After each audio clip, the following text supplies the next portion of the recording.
Cineforum Podcast, de la Facultad de Ciencias Sociales y Artes de UNIR. Presentan Lucía Tello y Guillermo Balmori.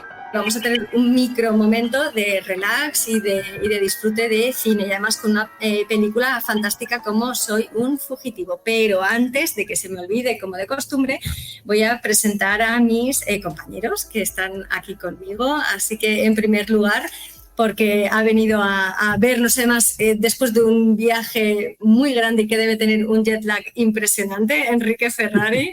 Hola, encantado de verte aquí. Y muy agradecido por la invitación. Y para completar el magnífico reparto, tenemos aquí a Guillermo Balmori. Hola, Guillermo. ¿Qué tal? Vamos a empezar, si queréis, a hablar un poquitito de Soy un fugitivo. Sebastián, ¿Qué hay? ¿puedes golpearme los grilletes hasta que se doblen? ¿No estarás pensando? Lo pienso hace varios meses. Sí, podrás aplastarme los grilletes lo suficiente para que salgan por los pies. No quiero buscarme líos, pero me gustaría que alguien saliera de este infierno. El calor tiene dormidos a los guardianes. Nada, hacemos una pequeña introducción porque además hay determinados aspectos que son muy interesantes, que por cierto también investigando sobre este caso todavía tiene más meandros de los que parecía. Es impresionante. Y bueno, sabéis de Melville Leroy, que es una película de la época pre-code, antes del código Hays, por eso se atreve a decir hablar de una temática tan espinosa, ¿no?, como los trabajos forzados, como lo que es la justicia injusta, como luego veremos, y además que es una película realmente fascinante por muchísimos aspectos, como vamos a ver cuando analicemos un poco primero la sinopsis y luego distintas escenas. El por qué, casi prefiero empezar contigo, Guillermo. El por qué es importante es porque vamos a ver que es una película en la que no es que, porque lo que va a explicar, ¿no?, que el código Hays regulaba determinados aspectos temáticos y también del enfoque de las películas, pero en este caso el mayor problema que implica el argumento de esta película, que además está basada en hechos reales y que tiene que ver, vamos a pasar casi aquí, con el caso de Robert Elliot Burns, que fue un hombre que, siendo inocente, fue encarcelado en el estado de Georgia porque cometieron un delito del que robaron solo $5.80 en los años 20, y entonces fue apresado, pero en el estado, como digo, de Georgia, que luego veremos la disparidad de criterios legales entre un estado y otro. Y lo que pasa es que fue obligado a realizar trabajos forzados, con un medio, unos métodos prácticamente medievales en los que la vida de los presos corría muchísimo peligro y en la que no había respeto a los, había todo tipo de vulneración de los derechos básicos de los presos, ¿no? Entonces, es verdad que investigando lo que comentaba antes, cuando sucedió este delito, pasó que en los años 20 es cierto que se estaba intentando regular todo lo que tenía que ver con indultos y lo que tenía que ver con clemencia dentro del sistema jurídico de Georgia. Lo que pasa que es que este caso llegó de pronto y les tambaleó todo tipo de cimientos, porque se daban cuenta de que si cedían, pues podía implicar aceptar que sus métodos eran malos, etcétera. Entonces lo fueron alargando y es verdad que estuvo 2 años fuera. No quiso volver a Georgia porque él sabía lo que le iba a volver a pasar, pero al final lo convencieron, etcétera. O sea, es decir, que hablamos de una persona que, siendo inocente, se fugó, le reclamaron, es decir, pidieron la extradición de un estado a otro para que lo devolvieran al estado donde habían abusado de él finalmente cedió, lo volvieron a meter en prisión y volvieron a abusar absolutamente y vulnerar sus derechos. Y como digo, esta crítica a lo institucional es lo que veía con malos ojos el código Hays, el hecho de que dejara en mal lugar las instituciones y el Estado. Y por eso, Guillermo, si te parece bien, por favor, si puedes hacer una introducción de Warner Brothers como estudio y también de todo lo que tiene que ver con la implicación del código Hays, pues te lo agradecería mucho. Bueno, pues sí, efectivamente, esta es una de las películas que más, no sé si la que más, pero sí, igual es incluso la que más, o de las que más problemas dieron a este nivel institucional o de descrédito de las instituciones a nivel de la censura del código Hays. El código Hays se aprobó en 1930, pero no fue hasta 1934, hasta julio se aprobó, o sea, se configuró, en 1930 y de hecho se aprobó. Pero no se aplicó hasta julio de 1934, puesto que al fin y al cabo era un código de autocensura que lo habían pergeñado, por así decirlo, los propios estudios de cine. El gobierno les dijo a los estudios de cine, o se autorregulan ustedes o tendré que regularles yo, porque no puede ser que las películas se estén yendo de madre, por un lado, por el tema que todos asociamos a la censura, que es el tema erótico, sexual, festivo, y por otro lado, el que más preocupaba al gobierno, que era el tema del descrédito de las instituciones, de las películas que, digamos, que causaban alarma en la población, a veces por el mero hecho de que eran sensacionalistas y que el estudio las vendía muy bien.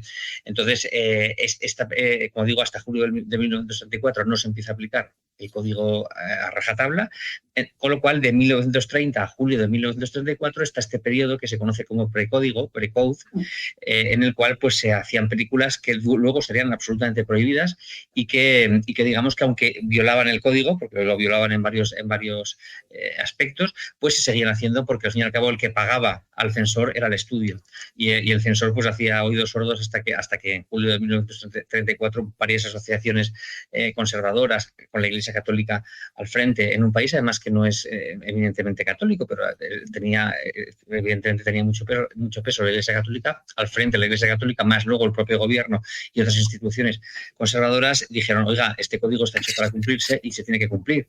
Efectivamente es que no se cumplía, con lo cual a partir de julio del 34 se empieza a cumplir férreamente. Entre tanto se hacen este tipo de películas y esta película concretamente da muchísimos quebraderos de cabeza a los censores y al propio gobierno, porque siempre tenemos la idea de eso, de que la censura o los códigos de censura son más bien por la parte erótica o sexual, que es verdad que había asociaciones que velaban por esta parte, entre ellas, por ejemplo, la Iglesia Católica, pero lo que más preocupaba y el caballo de batalla gordo realmente de estas películas, de estas películas precódigo o de las películas que se quería de alguna manera meter en vereda, no era tanto esa parte, sino la parte gubernamental. El gobierno, recordemos que esta película es de 1932, estamos en plena Gran Depresión, el pueblo de los Estados Unidos está en muy malas condiciones, no cree en las instituciones, cree que el gobierno les ha abandonado, cree que la justicia está corrupta, cree que los policías están corruptos, cree que los fiscales están corruptos, los bancos son los malos, los políticos no representan a los ciudadanos, los políticos no han sabido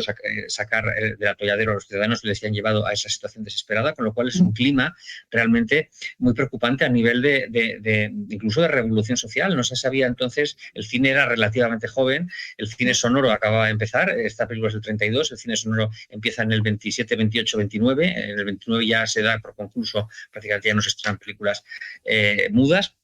Y todo, digamos, esa potencia del cine hablado, todo lo que se puede no ver, sino decir en el cine, todos esos mensajes que se pueden transmitir a través de la palabra, pues crea una situación muy, muy estresante para el gobierno, hasta tal punto que no saben o no pueden calibrar si puede llegar incluso a dar una revolución de algún tipo, ¿no? Es decir, que el cine subleve a la gente. Decía Lucía, encuádrame, Guillermo, esta película en los estudios Warner Bros. Es muy importante que esta película sea de los estudios Warner Bros. La Warner Bros. Se dice que era el estudio más, entre comillas, aunque esto no es exactamente así, pero entre comillas, más progresista de los que había en Hollywood, mientras que la Metro-Goldwyn-Mayer, que sería en su contraprestación el estudio más conservador. La Warner lo que quería era quitar a Hoover del gobierno, que era el gobernante republicano, el presidente republicano que había en ese momento en el gobierno de los Estados Unidos, y quería que viniese Roosevelt. Y hacía todo lo posible porque viniese Roosevelt, al contrario de la Metro-Goldwyn-Mayer, que hacía películas pro-Hoover, ¿no? Y no contra Roosevelt, pero sí pro-Hoover. ¿Qué es lo que pasa aquí? Que esta película ahondaba muchísimo en eso que le gustaba tanto a la Warner, que era poner la situación peor de lo que estaba todavía, que ya estaba mal, ponerla peor para que todo pareciese mucho peor y que Hoover había que acabar con él. Era, al fin y al cabo, propaganda política lo que se estaba haciendo en muchas de las películas de la Warner. Sí que es verdad que en este caso es un caso que está basado en una historia real. Yo, fíjate, de todas las películas no precode, de todas las películas que yo creo que he visto en mi vida, creo que esta sería la más alucinante, pensar que todo lo que ocurre aquí es real. Porque aparte de todo es verdad que es real. O sea, se deja muy poquito aquí a la dramatización hollywoodiense. Por muy increíble que parezca todo lo que pasa aquí, a nivel de carcelario, a nivel de malos tratos en la cárcel, a nivel institucional, a nivel de enfrentamiento de las instituciones, a nivel sexual, a nivel de la vida privada y sexual y afectiva del protagonista, todo eso fue real. Todo eso fue real y es impresionante que si lo sea un señor que se fuga 2 veces de una misma prisión. Esto parece ciencia ficción, pero es así. Y y que llega a ser un prohombre, Robert Elliot Burns, que por cierto fue a la Warner Bros. Con esto acabo ya la exposición.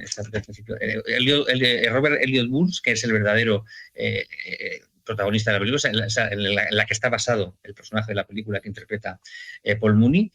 Estuvo en la Warner Bros., se había fugado ya la segunda vez, había escrito este libro que estamos viendo aquí por lo menos esta portada que ha puesto Lucía aquí, y la Warner Bros. Lo introduce en su estudio siendo un fugitivo de la justicia, siendo un delincuente, le introduce en el estudio con un número falso que era Mr. Kane, aparece como Mr. Kane en las visitas de la Warner, para que asesore sobre el guión que van a realizar de la película. Es decir, que incluso la propia Warner está acogiendo, puede ser muy injusto, y desde luego lo era, ¿no? Por qué este señor es llevado a la justicia y por qué es un delincuente, pero al fin y al cabo es un delincuente. Es decir, la Warner Bros. No tenía que haberse planteado por qué era, sino que es que era un delincuente. Y lo acogieron en su estudio para que asesorase esta película que se convierte desde mi punto de vista y como experto en cine pre-code, es una de las grandísimas joyas del cine pre-code. Si la vemos actualmente, es una película totalmente moderna en cómo está hecha, en cómo está mostrado los problemas, en el ritmo que tiene un ritmo trepidante, tiene unas interpretaciones formidables y es una película que te sigue helando la sangre y te sigue impactando. Yo creo que es una película de las más antiguas que probablemente hayamos puesto en este Cineforum, por no decir la más antigua probablemente que hemos puesto en este Cineforum, y sin embargo es de las que más da para hablar, de las que más chicha se puede sacar y de las más impactantes, impresionantes que hemos puesto aquí. Sí, sin ninguna duda. Sí, vamos a... Además, es que es completamente cierto el hecho de que lo más espeluznante es saber que está basado en hechos reales. Y eso llega un momento en el que resulta muy conmovedor, ¿no? Vamos a, si queréis, cuento un poco, como digo, podría hablar de Melville LeRoy, que bueno, empezó, pues eso, hizo de todo, desde vestuario, cámara, dirección fotográfica, o sea, ha hecho de todo hasta que dirigió Ampadorada, por ejemplo, estoy pensando, era un experto también con Edward G. Robinson y todo este tipo de películas. Después, de hecho, de hacer varias y ganar incluso pues, muchísimo prestigio, fue cabeza de producción de algo tan extraño y tan en el margen opuesto a esta película como El Mago de Oz, ¿no? Pero bueno, de todos modos, es un hombre que vale para todo y que sabe un poco de todo. Mujercitas hizo, por ejemplo. Claro, Mujercitas en el 49. Claro, Cubo Vadis en el 50, Mujercitas en el 49, quiere decir que ha hecho de todo y además de una multiplicidad de géneros increíble. ¿Oís mi rever? Porque yo me estoy oyendo. Yo te digo bien. Ah, vale. Yo solo luego yo. Vale, no pasa nada. Bueno, pues entonces, eso, hablando de la película en sí misma, para también ya ceder el paso a Enrique y a todo lo que son los temas importantes. Nada, es simplemente un hombre que es veterano de guerra, que llega a Estados Unidos después de la Primera Guerra Mundial y, de hecho, en su historia, cuando me informé, tiene un estrés postraumático muy, muy fuerte. De hecho, tenía una gran depresión, entonces lo que hacía era vagar por las calles. En esta película no sale esto, pero él estaba vagando y un día lo que sale en la película, que tenía hambre, conoce a alguien que le dice, bueno, te invito a comer, y en esa comida lo que hace es robar en el restaurante, de tal manera que él le pide que coja el dinero y cuando llega la policía, a quien capturan con el dinero encima es a él. Y eso hicieron que fuera condenado a 10 años de trabajos forzados en Georgia, como digo, en un estado que no tiene nada que ver que si esto lo cogen en Albany o en California. ¿Qué sucede? Que, bueno, además de que tiene distintas parejas, una mujer que le delata, tiene relación con una chica de compañía, bueno, y uno de sus antiguos compañeros de cárcel, pero bueno, en realidad todo esto es muy, muy secundario. Y bueno, también el parecido inmenso de todas ellas, que tiene la moda era tan tremenda que es... Yo no sé ni cómo las distingue él, porque son realmente sacadas del mismo patrón. Pero lo importante es que este hombre recala en prisión y es sometido a trabajos forzados, ve cómo hay compañeros que mueren, ve cómo la gente se desespera y lo que pasa es que se escapa. Después es reclamado, vuelve a entrar en prisión y ya se escapa cediendo del todo a, da igual, la delincuencia, lo que sea, para salir de ahí. Entonces, temas importantes, la dignidad de los seres humanos, el concepto de la justicia. También vamos a plantear el castigo, es decir, la proporcionalidad del castigo y en qué medida una cárcel sirve para castigar o más bien para restituir, ¿no? Pues a una persona a la sociedad. También la cuestión racial, que luego os contaré, y también la injusticia de los trabajos forzados o también del sistema penitenciario, pero también, como no, rasgos como el compañerismo, los límites humanos, qué es la democracia y sus instituciones y ya. Así que, Enrique, si quieres hacer una introducción al tema antes de ver el primer vídeo, pues todo tuyo. Vale, a raíz de lo que decía Guillermo, de que era una película muy política y demás, a mí sí me interesa destacar, bueno, no sé si conocéis a Vladimir Prop y su morfología del cuento. Yo recuerdo cuando estudié literatura, estaba muy en boga, aunque hacía mucho que lo había publicado. No sé si sigue si se usa tanto, pero era muy interesante el ver cómo formalista, sabéis que los formalistas rusos se dedicaban a conocer bien la estructura de la narrativa, ¿no? Le daba igual otros aspectos, pero te podían decir cuántas veces aparecía cada palabra en una novela y estaban locos, ¿no? Pero era muy útil, y Vladimir Prop con ese libro lo que nos plantea es que muchas narraciones tienen una misma estructura, que es el viaje del héroe, y que puedes ver replicado en casi la mayoría de las novelas, de las películas y demás hasta nuestros días. Y en este caso se ve clarísimamente, y es muy interesante cómo se plantea un protagonista con una meta clara, no la meta de huir de la cárcel, sino la meta de construir su propia vida, ¿no? Y con un destino decidido por sí mismo. Cómo van sucediéndose obstáculos a lo largo de esa vida, algunos más habituales o más fáciles de enfrentar, y otros gravísimos que le ponen la cosa muy difícil. Y cómo van apareciendo antagonistas, ¿no? Casi todos los personajes, o muchos de esos personajes, son antagonistas que se cruzan en su camino para impedirle, al final, su objetivo, que es el tomar sus propias decisiones sobre qué quiere ser en la vida, ¿no? Una vez que vuelve de la Primera Guerra Mundial. Entonces, plantear cómo logra o no logra esos objetivos permite, ¿no?, un análisis de la película claramente política, porque cuando haces el balance de esa vida, de esos objetivos y de los impedimentos que ha encontrado esos objetivos, no te planteas tanto cómo le ha ido a él o qué balance podemos hacer de su vida, sino de qué tipo de sociedad es en la que él se encuentra, ¿no? Una sociedad que está llena de impedimentos, que no es capaz de reconocer, ¿no?, la valentía o el mérito, ¿no?, de quien ha peleado por su país, y quien en última instancia le engaña, ¿no? Es decir, que es el último punto y el más grave de todos, el engañar, la construcción de un Estado que se permite engañar a sus ciudadanos para salirse con las suyas, con lo cual pierde toda la legitimidad.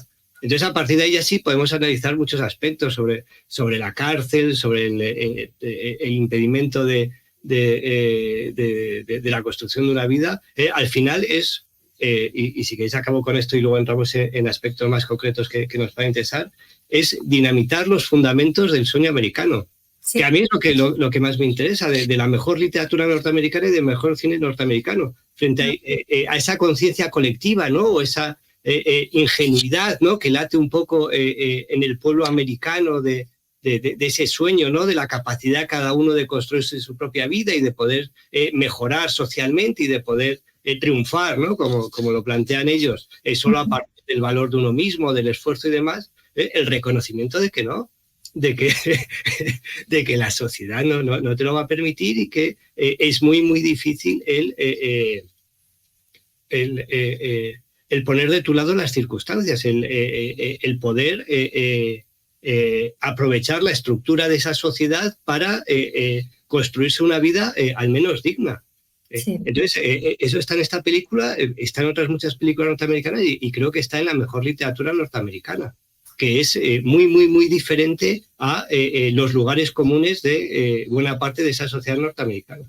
Sí, totalmente. Además, mira, me gustó mucho que rescates lo de la idea del engaño, porque Guillermo y yo, que hemos estado hablando sobre esta película, también destacábamos los dos que ese es el punto culminante, ¿verdad, Guillermo? Es el engaño. O sea, es lo peor de esta película ya no son es que te engañen. O sea, luego veremos esa sección más profundamente, y por cierto, lo de Vladimir Prop. Sí, todos los que hacen, por ejemplo, mi doctoranda, la tesis, todo lo que tiene que ver con el análisis de un relato, con el viaje del héroe, los antagonistas, los facilitadores, todo el tipo de personajes, eso sigue muy en boga, o sea que todavía nos quedará para tiempo ese análisis. 100 y pico años después, es increíble, pero es verdad que casi toda yo lo conozco más en la narrativa y en la literatura. No. Casi toda la buena narrativa es una literatura de viajes. Es un viaje más o menos metafórico, pero deja de ser un viaje. Pero aplicable, mire, incluso aplicable a algo que es una biografía, o sea, básicamente. Claro. O sea, pero también, claro, cuando lo conviertes en guión, lo tienes que hacer con esa determinada estructura. O sea que, sí. Vamos a ver si os parece bien cómo comienza. Sí, claro, por favor, sí.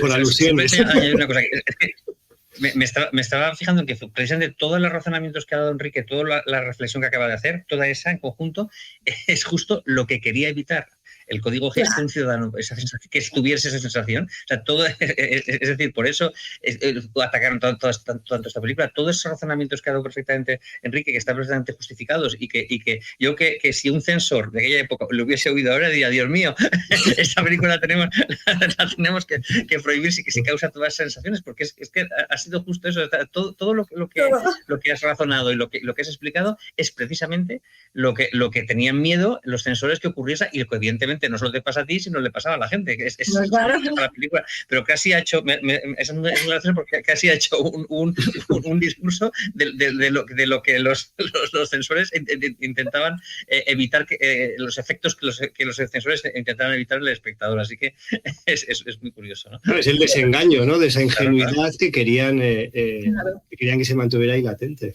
Claro, pues nada, la deconstrucción del sueño americano, que es, lo decíamos también el otro día Guillermo y yo, ¿qué sería de nuestro Cineforum sin Estados Unidos del Sur? O sea, sin la América profunda. Del Sur, sí. No, bueno, pero ¿qué sería del cine, ni de la literatura, ni del teatro americano? Es ese clima de intransigencia, de racismo, de incultura, de un montón de cosas negativas, pero que dan lugar a obras maravillosas, ¿no? Desde Tennessee Williams a Faulkner a yo que sé, a cualquier película. Sí, digamos, el mejor el señor, Lo que el viento se llevó, La loba, Jezabel, La gata sobre el tejado de zinc. Claro, o sea, todo. Solamente tenéis que mirar el Cineforum para saber en el mapa siempre dónde estamos situados. Siempre. Es el mejor análisis de la naturaleza humana al final y de la sociedad en la que vive. Sí, de verdad que es como el banco de pruebas incluso de la indecencia del mundo, pues siempre acaba siendo ese conato de como incluso el cine, ¿no? Como conato de resistencia para decir, mira, os vamos a mostrar en la realidad a pesar de los códigos, a pesar de todo. Vamos a ver el primer clip. ¿Cuánto le debo? 15 centavos. El negocio marcha bien, ¿eh? Sí, bastante bien. ¿Cómo cuánto? ¿Qué es esto? Pon las manos sobre el mostrador y haz como si estuviéramos hablando. Coge el dinero de la registradora. Oye, haz lo que te digo. ¿Cuánto hay? Unos $15. Tiene que haber más de eso. ¿Dónde está? No, eso es todo. Métetelo en el bolsillo y vamos. Venga, muévete. Manos arriba. Querías escapar, ¿eh? Yo no he hecho nada. Con que no, ¿eh? No. No ha lugar a la menor indulgencia, ya que el dinero se encontró en su bolsillo y además al ser detenido hizo intención de escapar. Esto agrava el delito y es doblemente culpable. Por lo tanto, de acuerdo con la ley de este estado, se le condena a 10 años de trabajos forzados. Decía antes, Guillermo, con toda la razón del mundo, sobre la modernidad de esta película. Este clip, que mide 1.27, lo he dejado ahí porque no paro de remontar todos los clips para que tengan una duración pues bueno, adaptada a nuestro formato. Y sin embargo, está tan bien construida esta película que me cuesta, se lo decía también a Guillermo, me cuesta horrores el remontar lo que está tan bien montado, porque tiene, o sea, el relato es tan coherente. O sea, hay veces que hay películas en las que hay planos que dices, esto sobra, pero es que de verdad que Leroy no hace ni un plano que sobre, y es muy difícil encajarlo, pero sí que es verdad que tiene mucha modernidad. Y si os dais cuenta, o sea, la base ya a nivel ético de la que parte es una enorme injusticia. Quiero decir, no hay una justicia que haya analizado bien la situación, que haya también ponderado bien la participación de este hombre, y 10 años a trabajos forzados es sin ninguna duda casi algo ejemplar, ¿no? Podéis hablar el que prefiera.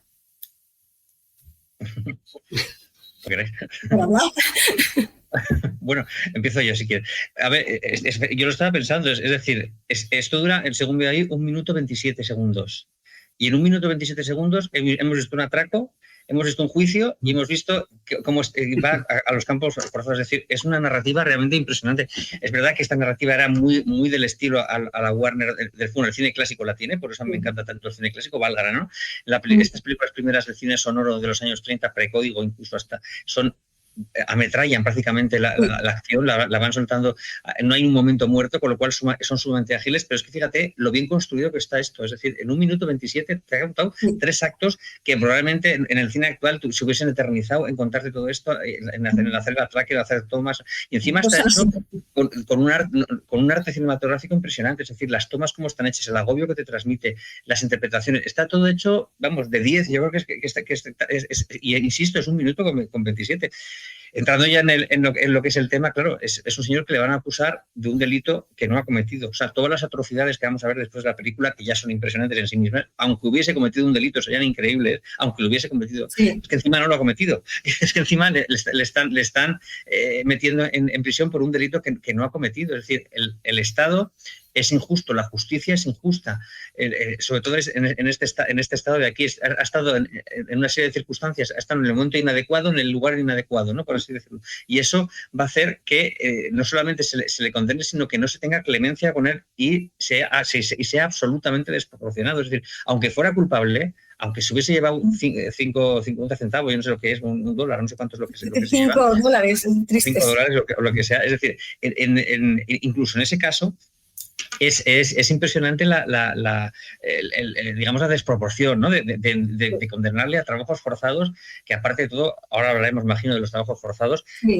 Era una cosa que es verdad que en los Estados Unidos en aquella época existía en el sur, pero que los estados del norte lo veían como una auténtica atrocidad. Es decir, en el propio país, en los propios Estados Unidos, esos trabajos forzados eran vistos como algo medieval, como algo realmente inhumano, pero que se daba y no sé, de hecho, mira, podía haber mirado, no sé hasta cuándo estuvieron los trabajos forzados en el sur de los Estados Unidos. Luego os lo comento, sí. Por eso, pero bueno, es decir, es todo ya desproporcionado y es un hombre con mala suerte. Fijaros que esta película no pertenece al cine negro, el cine negro todavía no se había inventado y, sin embargo, ya tiene una de las constantes del cine negro. Víctor Arribas, en su libro El cine negro, la pone como una especie de preámbulo, ¿no? De preámbulo de ese cine negro que creará el Halcón Maltés prácticamente 10 años después. Lo iniciará el extraño del tercer piso, ¿no? Que es el año 40.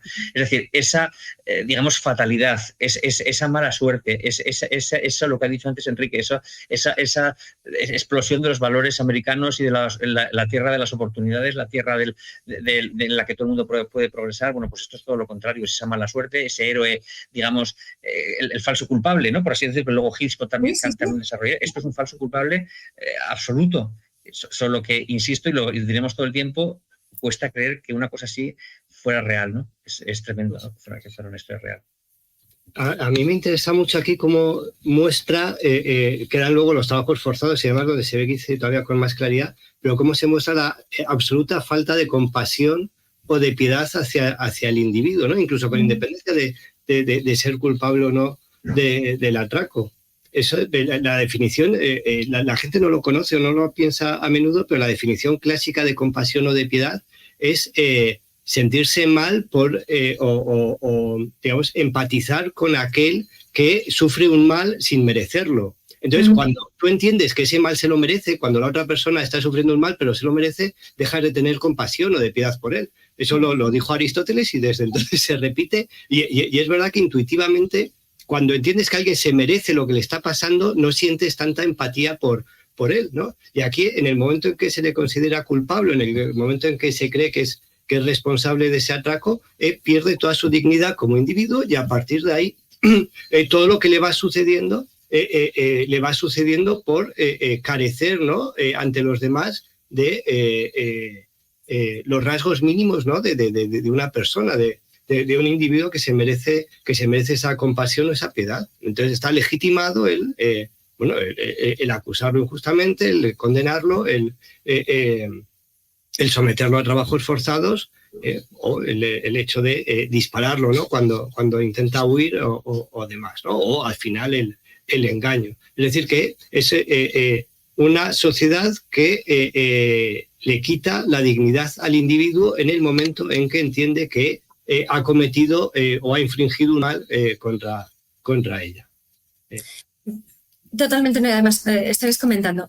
Es relevante el mencionar a un personaje histórico que se llama Elis Arnal. Elis Arnal llegó a ser, era el gobernador, y resulta que él lo que hizo fue cambiar las normas, creando una junta precisamente, una junta que se llama la Junta de Indultos y de Libertad Condicional. ¿Por qué?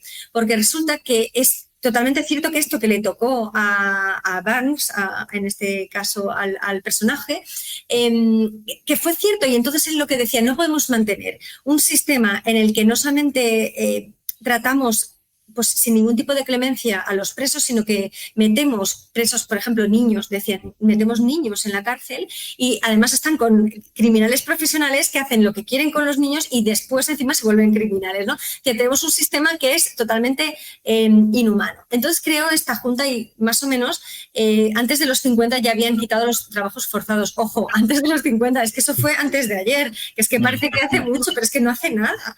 Y entonces resulta que antes, para que te dieran un indulto, tenías que ir al gobernador y hacer un soborno inmenso. Lo que también comentábamos a veces, yo creo que la última vez Guillermo y yo, ¿no? El hecho de decir, bueno, pues si te doy dinero o algo, te compro y ya ni siquiera tengo que entrar en la cárcel, ¿no? Pues también se compraban los indultos y también la clemencia. Lo que pasa, y el problema que hubo es que en este caso sí que Elis Arnal se lo tomó muy en serio sacarlo adelante y dijo, puedo ser hasta su abogado, no me importa, pero vamos a sacarlo. Pero después, 2 años después de que le pasara a este hombre y que fuera ya libre y que le perdonaran, resulta que pasó lo mismo con un afro-norteamericano, un afrodescendiente, y a él no le defendió. O sea, que siguió manteniéndose con el mismo sistema porque, como lo que decía Enrique, ¿no? Pues hay personas a las que si se la considera culpable o inocente, pues que dependiendo también del estereotipo y la manera en la que conceptualices a una persona u otra, pues reaccionas de una manera u otra. En cualquier caso, es verdad que yo, Piedad, me da igual que hubiera sido un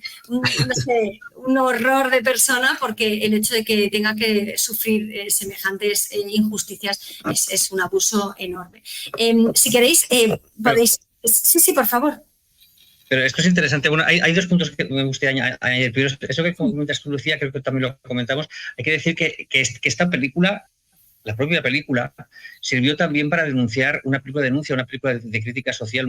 Es una película de denuncia, que es lo que era y lo que el código tampoco quería que fuese el cine. De hecho, los censores no lo querían. Esta película causó tal revuelo en la sociedad que, y bueno, y también no solo la película, la novela en la que está basada la película, creó tanto revuelo que uno de los logros que se logró con esta película es, lo hemos visto ahí, estas argollas que les ponen en los pies, que les ponen estas argollas en los tobillos, vamos, y luego duermen unidos todos como si fueran reses, es decir, hay una cadena que les une a todos por los pies a la hora de dormir. Eso se eliminó, lograron que se eliminase de las cárceles del sur gracias a la película. La película logró eso. O sea, ese logro no es ni del gobernador, o sea, será del gobernador, pero me refiero que fue a raíz de la película, porque esas escenas en las cuales, pues esta misma que hemos visto, que le están, digamos, agrilletando las rodillas, como si los tobillos, como si fuera una res, como si fuera un ganado, y luego las escenas en las que se ve cómo ellos duermen con esas cadenas que les unen a nosotros, causó tanta expectación, tanta bochorno esa escena, que la película logró eliminar eso. Y a nivel filosófico, estaba pensando yo, Lucía, decías tú, es que aunque hubiese hecho lo que sea, lo que fuera, no merece ese trato. Yo estoy absolutamente de acuerdo, me imagino que Enrique también, pero no todo el mundo estaría de acuerdo. Es decir, porque este señor sabemos que ha hecho ese atraco. Tú imagínate que fuera un pederasta, por ejemplo. Habría mucha gente que consideraría que estos tratos son los que merece, ¿eh? Mucha gente. Sí. Aún así, a mí me encanta. Se abre un tema ahí muy gordo, pero habría mucha gente que lo consideraría, ¿eh? Aún así, yo prefiero un marco de legalidad en el que también se vele por los derechos de los... Pero que hay mucha gente que al menos filosóficamente o teóricamente, apostarían por esto, o sea, que se muera, la gente dice que se pudra en la cárcel, y esto es pudrirse en la cárcel. Esto sí es pudrirse. Eso nos lleva, claro, a la cuestión última de la legitimidad de las leyes, es decir, ¿qué hace que una ley sea legítima, no? Claro. Y está ahí el mito, ¿no?, del pacto social, de cómo la sociedad llega a un acuerdo para regularse y para, a cambio de ceder una parte de tu libertad, puedas tener unas garantías en torno a tu seguridad y demás, ¿no? Un cierto tipo de cooperación. Claro, aquí está muy, muy extremado, ¿no? Unos pocos dólares a cambio de 10 años de trabajos forzados, que entiendo que en la práctica sería la muerte segura. Es decir, no creo que un individuo pueda vivir 10 años en esas condiciones. Pero es incluso, una pena de muerte, efectivamente. Sí, es una pena de muerte. Y además, con peor que una pena de muerte. ¿No? Sí. Incluso para preguntarse qué pasa con esos excluidos del pacto social. Es decir, si incluso aunque hubiera muchos individuos, ¿no? que pensaran que ante determinados delitos, ¿no? se merece la muerte o algo cercano a la muerte, es decir, ¿qué pasa con aquellos individuos que quedan excluidos de ese acuerdo? Es decir, los que no están de acuerdo con ese tipo de sociedad o quienes han sido excluidos a la hora de repartir también las bondades de ese pacto social. Es decir, porque ese pacto social, claro, los ilustrados lo veían muy bien porque estaba el optimismo de la ilustración, de la razón y demás, pero luego hemos ido viendo que son pocos los que acuerdan esas leyes, son pocos los que se benefician del todo de esas leyes y son muchos los que las sufren. Entonces, esa reflexión en torno a los excluidos, incluso en el caso de un tipo que viene como héroe de guerra, ¿no? De alguna manera, o al menos viene como el soldado que ha puesto su vida ha puesto su vida al servicio, ¿no? de su país o de lo que fuera. Claro, y además que todavía ni siquiera había investigaciones acerca de la psicología clínica, es decir, el estado en el que llega una persona después de haber, en el caso de este hombre que había estado en 5 batallas profundas, que por cierto le había metido metralla en el cuello, que había estado a punto de morir, que tenía una profunda depresión por culpa de ello. Es decir, que o sea, no es que diga son atenuantes, es que todo eso también es responsabilidad del Estado, en el que, claro, ha defendido su Estado en otro país, en una guerra como la Primera Guerra Mundial, ¿no? Es decir, que ahí es pues un concepto muy estadounidense de tú eres autónomo, tú eso, puedes llegar a presidente si tú quieres, pero también es responsabilidad tuya estar arriba o caer muy abajo y yo no voy a estar detrás de ti para atenderte, ¿no? Estar desprotegido completamente. Es una sociedad que no te protege, que no te sostiene, claro. Hay una escena que creo que aquí no la vamos a poner, es anterior a todo esto bueno, es anterior a esta que hemos puesto, que es tremenda para mí, lo que lo comentaba con Lucía, es que es real, además, es una escena terrorífica, que es cuando él va a empeñar la medalla que le han dado de la Primera Guerra Mundial y resulta que le enseña el de la casa de empeños un cajón lleno de medallas diciendo tengo las que quiero porque todo el mundo las ha tenido que empeñar. Esto es una simbología de lo que decía Enrique, ¿no? Es decir, estamos ante héroes de guerra, ante unos señores que han ido a sacrificar su vida. De hecho, muchos lo han sacrificado, muchos han vuelto ciegos, han vuelto sin brazos, han vuelto sin piernas, han vuelto con torturas mentales, psicológicas, y el país se encuentra en un país que no les da trabajo, que están totalmente desubicados. En aquella época se los llamaba los Forgotten Man, es un lema que tuvo Roosevelt, se llamaban los Forgotten Man, los hombres olvidados, que la Warner hace también mucho hincapié en eso con esa teoría rooseveltiana, y que también se lo comentaba Lucía, da lugar a uno de los episodios más bochornosos o que el gobierno de los Estados Unidos recuerda con más bochorno de toda su historia, y es que a estos héroes de guerra se les interrumpe la paga que tenían una paga como veteranos de la guerra, y el Estado, como está en la Gran Depresión, les interrumpe esa paga. Muchos de ellos cojos, mancos, sin ojos, van todos ellos lisiados, hacen una marcha hacia la Casa Blanca, que creo que es en el año 31, creo que es pues, el 32, más o menos, por esta época que se hace la película. Y lo que hace el gobierno de los Estados Unidos es sacar al ejército y tirar contra ellos. Es decir, está tirando el propio gobierno contra sus propios héroes de guerra. Creo que hubo muchísimos heridos en aquella carga, no sé si creo que algún muerto, esto no recuerdo exactamente, pero se recuerda como uno de los episodios más bochornosos, y ese acto es lo que hace ya definitivamente que Hoover pierda las elecciones, porque está yendo contra sus propios, la gente que, o sea, los propios soldados que han defendido la película hace hincapié en esto también, ¿no? Es muy dura en este sentido. Él es un héroe de guerra, es un señor que ha vuelto a su casa, que cuando vuelve a su casa la mente no es la misma, porque lo que ha visto, lo que ha vivido en la guerra le hace ser diferente. Es imposible ver todas las atrocidades que uno ve en la guerra y ser la misma persona que era antes de ir a batallar a la guerra. Ya no quiere seguir en el puesto de trabajo en el que está, quiere hacer otras cosas porque ya no es el mismo, porque ha cambiado su manera de ser, o le han cambiado su manera de ser los acontecimientos, y empieza a vagar como vemos, por las carreteras, empieza a ir a Estados Unidos buscando en un país totalmente devastado económicamente, porque como no le dan trabajo, el Estado no le da ni siquiera esa paga que tenía que darle para poder subsistir, es un vagabundo que va por los estados hasta que recala, para su malísima suerte, en el de Georgia, porque podía haber recalado en el de Illinois por este mismo delito, y luego veremos, en el estado de Illinois no hubiese tenido esas consecuencias, pero es porque cae en el estado de Georgia, que es el que tiene estos tratamientos medievales. Pues si queréis vemos el siguiente vídeo, que es precisamente la muestra de todas las injusticias y también el modo en que finalmente huye. Es un poco más largo, bueno, 4 minutos, pero pues es que resulta que no, vamos a ver el de la injusticia, no vamos a poder ver ahora el de la huida, porque es que cuando vamos a ver si está por aquí, cuando lo hemos puesto ha desaparecido uno, pero a ver si está huida, mirad, pues sí que vamos a poder ver el de la huida. Lo tenía grabados en los pods, mirad, aquí. También este es de 4 minutos y pico, como os digo, pero en realidad la secuencia entera era 19 minutos, o sea que no nos quejemos. Así aprenderás a sentarte sujeto con esto. Vamos, en marcha. Coge esto. Sebo, maíz cocido, pata de cerdo y avena. Y ya puedes tomarle el gusto, porque te van a dar lo mismo todas las mañanas de cada año. No dan mejor comida en ninguna prisión del Estado. Sí, y aunque recorras el mundo, no la encontrarás peor.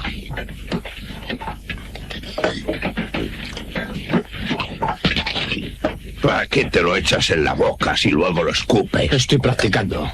El último día que pase aquí pienso escupírselo al guardián en la cara. Sí, le cegarás para siempre. Tío suertudo. Eso al menos prueba algo. Que sin duda se puede salir de aquí. ¡Adiós, compañeros! ¡Espero veros fuera! ¿Cuándo vas a intentarlo? El lunes. Muy bien. Estarás descansado por el domingo. Cuidado. Llevarlo con nosotros.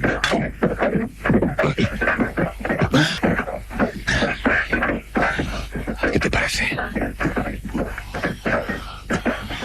Creo que es un buen momento. Tengo una necesidad. Está bien, métete ahí. Venga, Allen, vuelve al trabajo. Sujeta a los perros. Voy a mirar por aquí. No está. Vamos a mirar por aquel lado. Vamos, busca. ¡Hala, busca! Mientras hacía los cortes, porque obviamente está muy, muy cortado, bueno, tenía que falsear, ya lo siento, es cine, pero tenía que falsear el sonido. Y entonces lo que me sorprendió mucho es el sentido de caza. Es decir, estamos constantemente escuchando esos perros buscando como si fuera caza, porque obviamente lo tuve que poner en toda la secuencia, y es sorprendente el hecho de que tiren a dar, o sea, tiran a matar, y además que vayan en su busca como si fuera eso, un animal de caza, ¿no? Y todo lo que tiene que ver con esos castigos.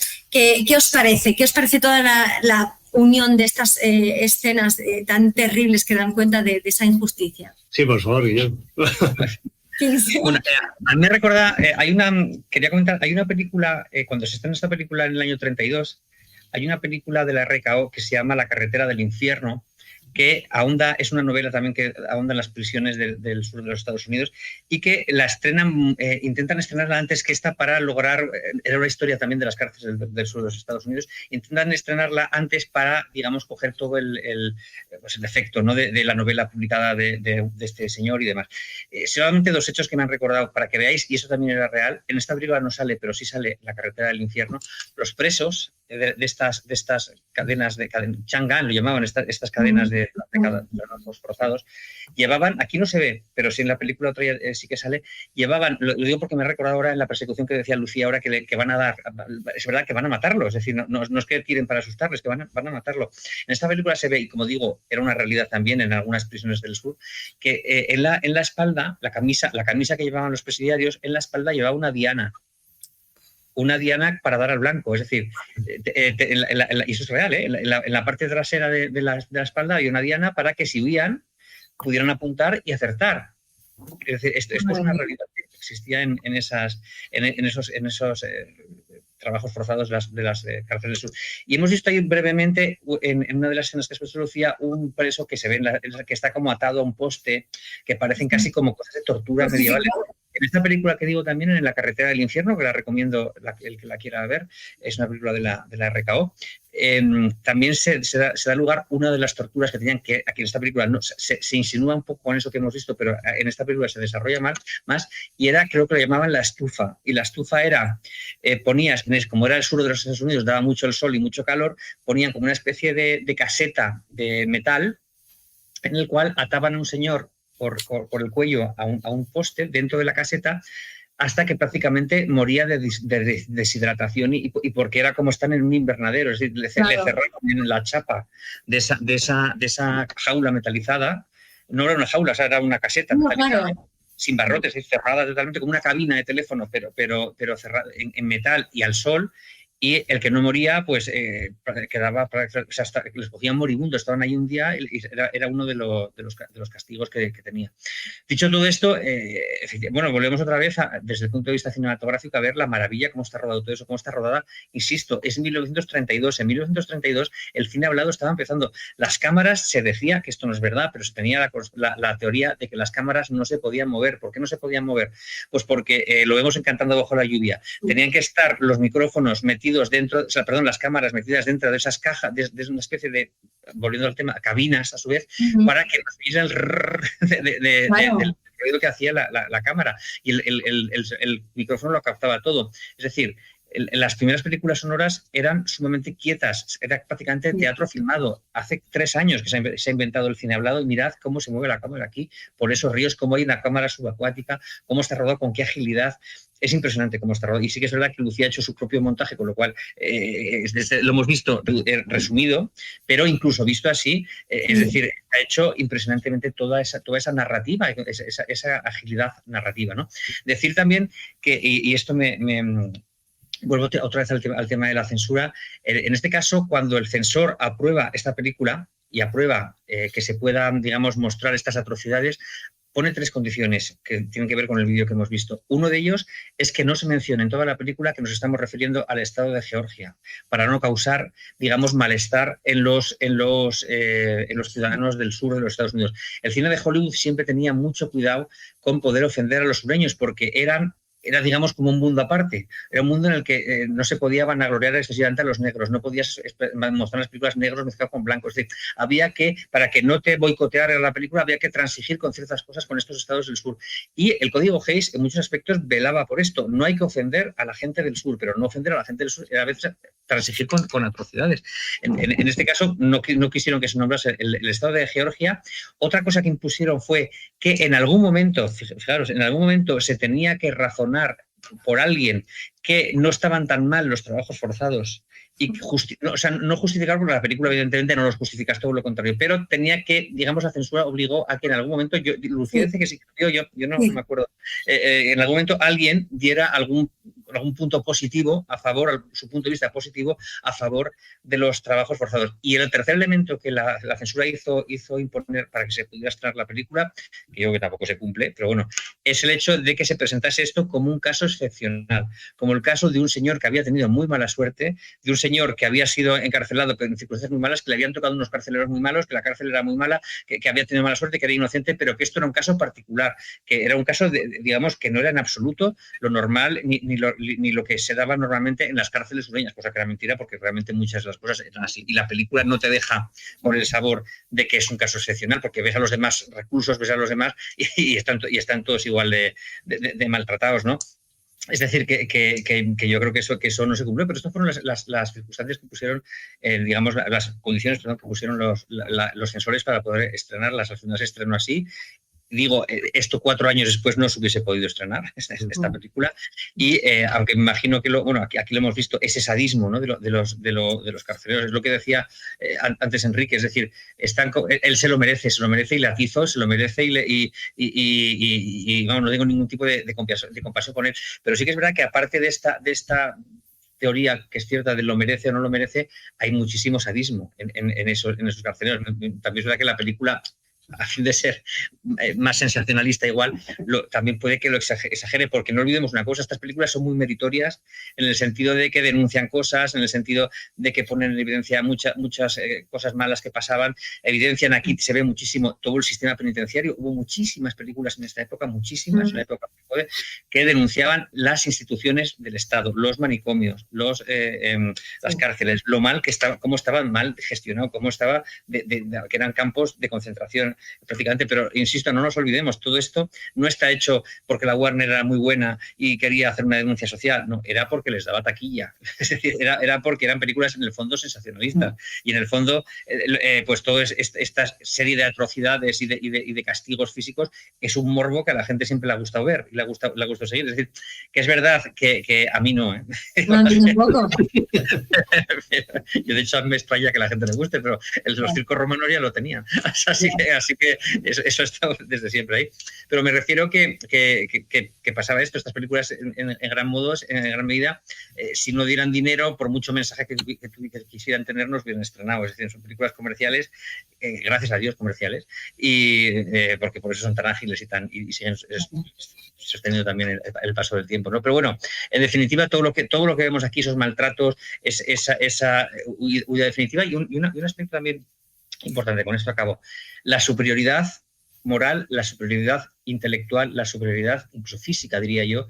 No sé si de la física, creo que en el original no era tanto, porque aquí Paul Mooney es un señor muy grande, del protagonista. Es decir, este señor, el que han encarcelado, es un señor, esto sí que parece que es verdad en el personaje real, que tenía tanta sensibilidad, era tan sensible, era tan, digamos, intelectual, por así decirlo, que no soportó estar allí. Es decir, lo que le llevó a la fuga no fue tanto el me voy a fugar como puede ser un macarra que se fuga a una cárcel. No, su sensibilidad intelectual y su sensibilidad, digamos, moral, pues su sensibilidad, digamos, más de sentimientos puros, no le permitía estar ahí, no podía, era insoportable para él, para su manera de entender la vida, para su manera de entender el mundo, para cómo había sido educado y cómo él quería vivir o podía desarrollar esa existencia, no podía seguir así. Vemos una escena cuando este negro, por ejemplo, este preso negro que es muy, muy grande, que se la martilla hasta que le saltan los grilletes y demás, como le dicen en un momento dado,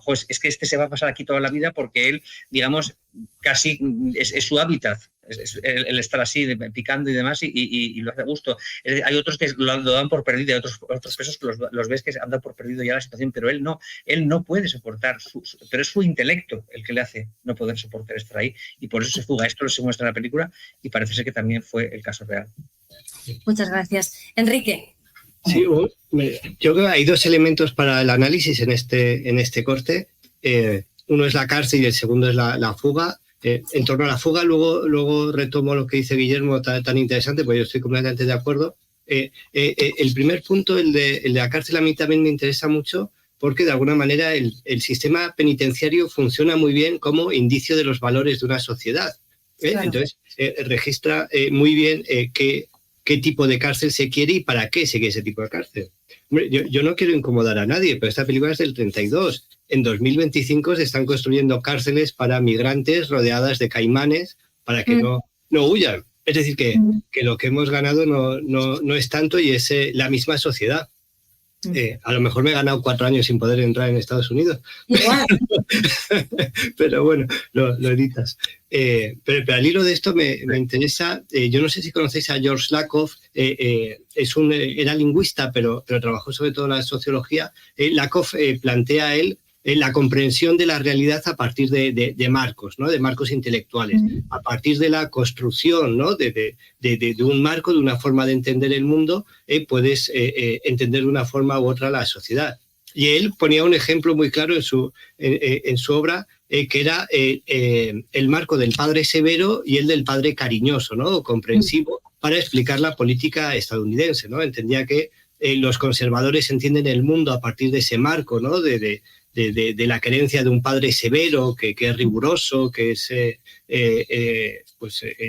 está muy interesado en que se cumplan las leyes, en el orden, en la jerarquía, etcétera, frente a otro padre más comprensivo, más cariñoso, que valora el trato, la cercanía frente a cumplir tan rigurosamente con las leyes. Y yo creo que hay algo así en la película, ¿no? Esa vocación de cárceles en las que el interés fundamental es el castigo, ¿no? El que, por un lado, la sociedad se libre de un elemento perturbador, pero que también pague por lo que entiende que le debe a la sociedad. Entonces, yo creo que se entiende muy bien a partir de ese marco que explicaba Lakoff del padre severo. Le corresponde pagar por lo que ha hecho, aunque pueda ser desproporcionada esa pega, porque al final tendrá un rédito, ¿no? La sociedad se verá recompensada. Y el segundo punto, y ahí sí continúo, ¿no? Lo que decía Guillermo en torno a la fuga. Yo también pienso que la fuga de este personaje es particular o es muy especial porque parte de su descreimiento de la justicia. Es decir, yo estoy convencido de que si él entendiera que le corresponde esa pena o que ha hecho algo para que le corresponda esa pena, él apechugaría o lo que fuera, pero su vida no responde a que no pueda soportar las condiciones físicas o psicológicas, sino que entiende que esa deshumanización que se está llevando a cabo con él, es decir, esa voluntad de deshumanizarlo, de convertirlo en un animal o en una cosa, es intolerable, ¿no? Y que él se merece que él se merece esa mínima dignidad, ¿no? De intentar escapar de allí o de mostrar por todos los medios que no está conforme con esa pena, ¿no? y con ese castigo que se le ha infligido. Sí, además quería comentaros una cosa. En primer lugar, lo de la diana no está tan lejos, lo mismo que dice Enrique, el hecho de que ahora pues, haya caimanes, gracias a la IA, detectar una cara no es solamente útil para nuestro móvil, sino también es útil para la guerra, y dónde está la sien, y dónde está la cabeza, y dónde están determinadas partes del cuerpo para que realmente un tiro sea totalmente mortal. Pero en segundo lugar es que quizá mucha gente no conoce cómo funciona aún hoy en día el sistema penitenciario de Estados Unidos. Es gestión privada. Quiero decir, al contrario que aquí, que es gestión pública, forma parte. Cuando uno va a la cárcel, tiene que pagar el estar dentro de la cárcel, porque entienden que es un hotel en el que estás, pero por haber cometido algún tipo de delito. Es decir, que tú te tienes que pagar tu alojamiento y lo que comes, toda la manutención, todo el cuidado que tienes cuando estás dentro de la cárcel. Y por eso, en Estados Unidos, la gente tiene que trabajar. Si habéis visto desde American History X, cualquier película, la gente trabaja, tiene que ir trabajando y entonces con eso se van financiando el estar dentro de la cárcel. Y lo que hacen aquí, están creando toda la red de ferrocarriles que de hecho en el sur se lo deben gracias a los presos.